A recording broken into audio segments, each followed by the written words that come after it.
কালকে যে এটা বিক্রি করবে যদি গ্যারন লাগবে আর লাগবে এগুলো কোথায় পাবো আপনি দেবেন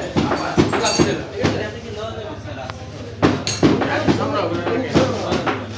এই শুনে হেতুল ভাই সরকারি একটা মাছের একটা ক্যান আছে না আপনারা এই যে কানে যে সয়াবিন তেল দোকান থেকে ওগুলা বা হাতে ঘোরানো একটা মেশিন আছে হ্যাঁ আছে এটা সরিষার তেল ওটা এইভাবে না স্যার এটা গোয়া আছিল এটা মানে সস্তায় বিক্রি করতে দিই না পাইকারি সেল দিতে মোনাকো থেকে যে আপনি আনলেন কয় লিটার আনছেন কিভাবে আনছেন এটা আমার ওই 2000 লিটারের মতো দিছি কিভাবে দিছে তারা গাড়িতে দিছি যে বড় গাড়ি যায় না কয় তারিখে আনছে ওটা তো ডিপো না ওটা তো আপনার ফিলিং স্টেশন ওরা এই যে মালিক আছে ওর সাথে আমার শুরু ব্যবসা বাণিজ্য করছে ওর সাথে আমাদের আচ্ছা স্যার আপনার কি ইয়ে আছে রসিদ আছে আপনার কে বলবে বলেন আচ্ছা স্যার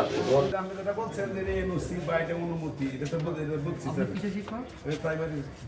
আপনি বুঝবেন না কারণ আপনি শিক্ষিত মানুষ না স্যার এই লাইসেন্স আমি দেখি না দোকানে বসি না স্যার আমি তো ওই যে আপনি যদি না বুঝেন তাহলে ভিন্ন কাটা করা যাবে না আমি স্যার আমরা বলে স্যার আর কোনো কথা আছে আপনার?